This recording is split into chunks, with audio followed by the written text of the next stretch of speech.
तो गाइस मैं आप लोगों को बता दूं कि काफ़ी लोग कमेंट कर रहे हैं कि इसका पीडीएफ चाहिए। तो पीडीएफ मैं बहुत बार बता चुका हूं, हर वीडियो में बताता हूं कि पीडीएफ आपको हमारे एप्लीकेशन पर मिलेगा, जिसका लिंक नीचे डिस्क्रिप्शन में है। आप एप्लीकेशन को डाउनलोड करिए, लॉगिन वगैरह करके आप जा सकते हैं 17th बीपीएससी के कोर्स पर, या फिर आप जा सकते हैं बिहार स्पेशल के कोर्स पर।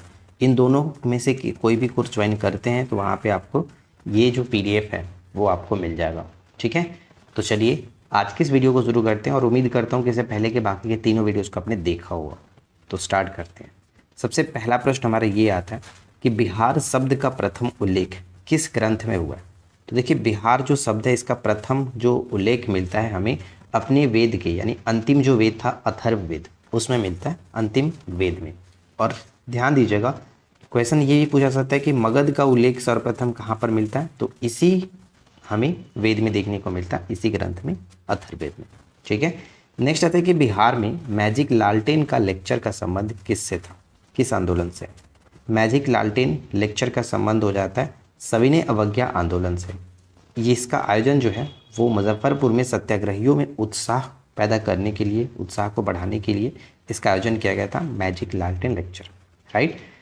इसके बाद नेक्स्ट प्रश्न आता है कि मुस्लिम लीग की प्रत्यक्ष कार्यवाही दिवस की घोषणा के बाद बिहार में पूर्ण हड़ताल किस दिनांक को हुआ था।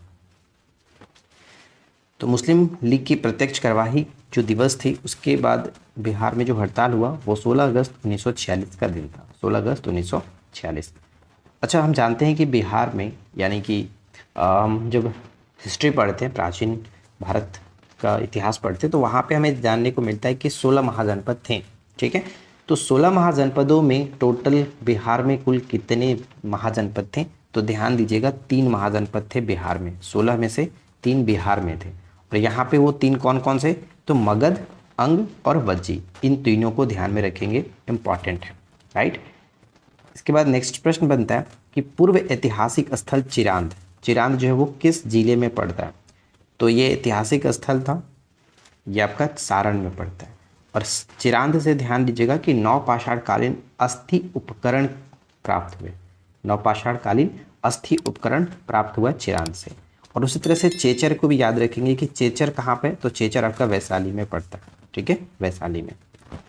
फ्रेंड्स, अगर आपको वीडियो पसंद आए तो प्लीज़ वीडियो को लाइक ज़रूर करके जाएं और इस वीडियो को अपने ग्रुप्स में अपने फ्रेंड के साथ ज़रूर शेयर करें ताकि हमारे साथ और भी लोग जुड़ सकें। और अगर आप हमारे चैनल पे पहली बार आएँ तो सब्सक्राइब करके नोटिफिकेशन बेल आइकन को ऑल पे सेट कर दीजिएगा। नेक्स्ट प्रश्न आता है कि सर्वाधिक लिंगानुपात वाला जिला कौन सा। तो ध्यान देना है कि सर्वाधिक लिंगानुपात वाला जिला जो है वो गोपालगंज। आपको पता होगा कि एक क्वेश्चन ऑलरेडी पूछा गया था पेपर में। तो सर्वाधिक लिंगानुपात वाला जिला होता है गोपालगंज, और सबसे कम लिंगानुपात वाला अगर जिला पूछे तो वो आपका हो जाएगा मुंगेर। ठीक है, मुंगेर। रोहतास जिले की साक्षरता दर, और हम जानते हैं कि बिहार में जो सबसे ज़्यादा साक्षरता दर वाला जिला है वो आपका रोहतास है। तो रोहतास में साक्षरता जो दर है वो 73.37%। देख सकते हैं कि आंकड़ा कितना अच्छा है, 7337। ठीक है, 7337। तो ये याद रखिएगा कि 73.37% रोहतास की साक्षरता दर है। राइट। बिहार पर्यटन का प्रतीक चिन्ह क्या है। तो बिहार पर्यटन का प्रतीक चिन्ह होता है पीपल का वृक्ष, पीपल वृक्ष। और अगर टैगलाइन की बात करें तो टैगलाइन होता है ब्लिसफुल बिहार। ये प्रश्न आपने कई बार देखा भी होगा। तो टैगलाइन होता है इसका ब्लिसफुल बिहार। पर्यटन को बढ़ावा देने के लिए किस नाम से मानचित्र को जो कि लॉन्च किया गया था, तो पर्यटन को बढ़ावा देने के लिए ग्रोथ एंड ब्यूटीफुल बिहार नाम से मानचित्र को बनाया गया था, growth and beautiful Bihar. Next है कि बीबी कमाल साहिब का मज़ार कहाँ स्थित है। बीबी कमाल साहिब का मज़ार पड़ता है राजगीर में। ठीक है, राजगीर में। मित्तन घाट, मित्तन घाट मुंगेर में, मित्तन घाट मुंगेर में है। और कल हमने एक वीडियो में बात किया था, कल की वीडियो जो हमने देखा था, तो उसमें स्टार्टिंग क्वेश्चन था क्या मुंगेर से रिलेटेड, कि भीमबंध अभ्यारण्य मुंगेर में पड़ता है, भीमबंध अभ्यारण्य मुंगेर में। और कुशेश्वर पक्षी अभ्यारण्य के बारे में बात किया था हमने, दरभंगा के बारे में। ठीक है, नेक्स्ट आता है, नेक्स्ट प्रश्न ये बनता है कि मनेर शरीफ जो दरगाह है, मनेर शरीफ दरगाह पटना में पड़ता है, पटना में, याद रखना है। और पाल वंश का जो दूसरा संस्थापक किसे माना जाता है। तो पाल वंश के संस्थापक तो जनरली हम जानते हैं गोपाल थे, लेकिन पाल वंश के दूसरे संस्थापक की बात करें तो है महिपाल। ठीक है, महिपाल। घोड़ा कटोरा झील, घोड़ा कटोरा झील कहाँ पर पड़ता है, तो नालंदा में पड़ता है।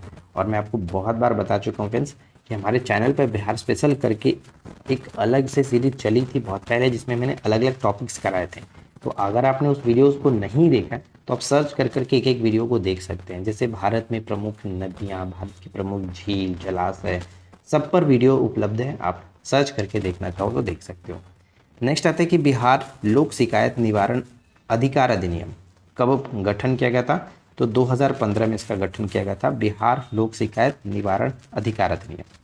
और साथ ही साथ अगर हम बात करें बीपीएससी का गठन कब हुआ, तो बीपीएससी का जो गठन है वो 1949 में होता है, 1949 में। केसरिया, जहाँ खुदाई के पश्चात भगवान बुद्ध का स्तूप प्राप्त हुआ है, तो केसरिया का संबंध कहाँ पर है? तो ये पूर्वी चंपारण से संबंध रखता है केसरिया। और उदयपुर झील की बात करें तो ये राजस्थान का उदयपुर नहीं है, ये बिहार का उदयपुर है, और ये आपका पश्चिमी चंपारण में पड़ता है। ठीक है, पश्चिमी चंपारण में पड़ता है। नेक्स्ट है कि गंगा नारायण का हंगामा किस विद्रोह को कहा जाता है? यानी किस विद्रोह को गंगा नारायण का हंगामा के नाम से भी जानते हैं? तो ये है आपका भूमिज विद्रोह। भूमिज विद्रोह 1832-33 में भूमिज जो जनजाति थी उनके द्वारा की गई थी। इनके जो नेतृत्वकर्ता थे, यानी इस विद्रोह के नेतृत्वकर्ता की बात करें तो गंगा नारायण सिंह। ठीक है। प्रिंस ऑफ वेल्स का पटना आगमन कब हुआ था? प्रिंस ऑफ वेल्स पटना आए थे 1921 में, 1921 में। तो आई होप कि यहाँ तक आपको वीडियो अच्छी लग रही होगी। वीडियो अगर आपको अच्छा लग रहा है, अगर आपने अभी तक लाइक नहीं किया है तो अब क्या बोलूँ, कर दो यार।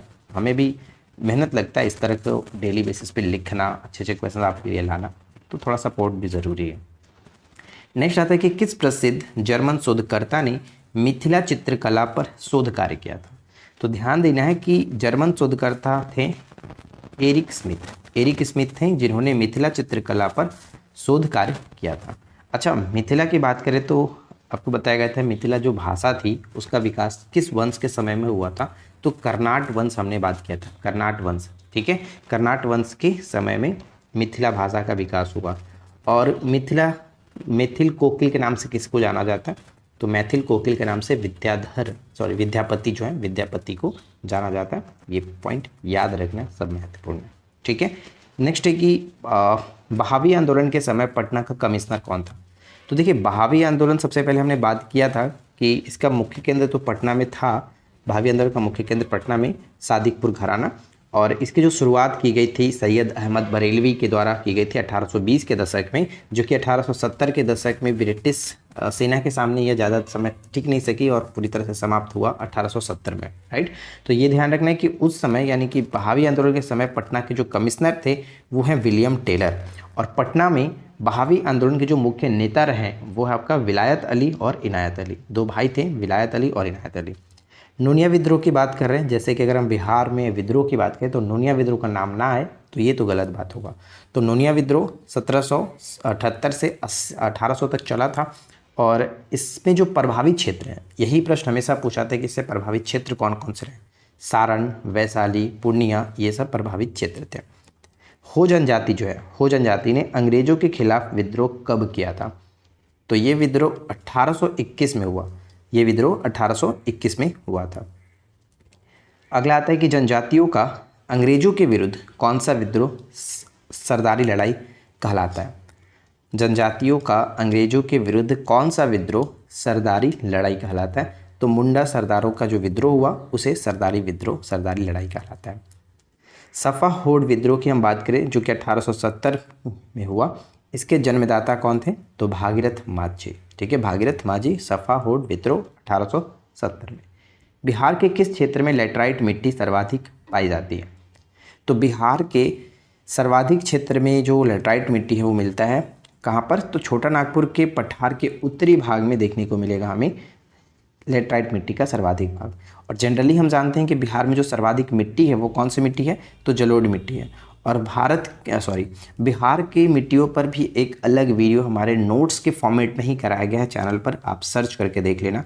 बहुत ही बेहतरीन तरीके से मैंने बताया था, उसमें अपना नोट्स ही डिस्कस किया हुआ है बिहार की मिट्टी के बारे में। ठीक है। नेक्स्ट प्रश्न आता है कि बिहार सरकार द्वारा पर्यटन को उद्योग का दर्जा कब दिया गया? तो बिहार सरकार द्वारा पर्यटन को उद्योग का दर्जा 1987 में दिया गया था। नेक्स्ट प्रश्न है कि फिरंगिया संगीत के रचयिता कौन थे? फिरंगिया संगीत के रचयिता होते हैं मनोरंजन प्रसाद सिन्हा, मनोरंजन प्रसाद सिन्हा। 1857 में इस विद्रोह में छापरा से किसने नेतृत्व किया? यानी 1857 का जो विद्रोह हुआ, जैसे कि हम जानते हैं कि ये बिहार में अगर स्टार्ट कब हुआ था तो 3 जुलाई 1857 को स्टार्ट होता है देवघर के रोहिणी से, ठीक है। और ये अलग अलग भागों में जो कि चला। तो छापरा से किसने नेतृत्व किया था? तो छापरा से नेतृत्व करते थे मोहम्मद हुसैन खां, ठीक है। फल्गु नदी की बात करें तो इसकी 2 सहायक नदियाँ होती हैं। फल्गु की सहायक नदियों की बात करें तो मुहाना एवं लीलाचन। मुजफ्फरपुर में होम रूल लीग की स्थापना किसने की थी? तो सबसे पहला प्रश्न तो ये बनेगा कि बिहार में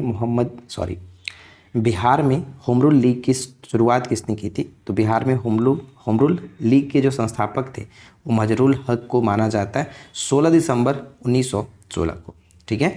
और अगर मुजफ्फरपुर की बात कर रहे हैं तो मुजफ्फरपुर में ये जनकधारी प्रसाद थे। ये पॉइंट बहुत इंपॉर्टेंट है, इसको अच्छे से याद रखेंगे, राइट। नेक्स्ट आता है कि गोरक्षा को मुद्दे पर बिहार के शाहाबाद, गया, पटना जिले में भयानक हिंदू मुस्लिम दंगे कब हुए थे? तो ये आपका 1917 में ये दंगे हुए थे। अच्छा, एक प्रश्न मैं आप लोगों से पूछता हूँ, कमेंट करके बताना।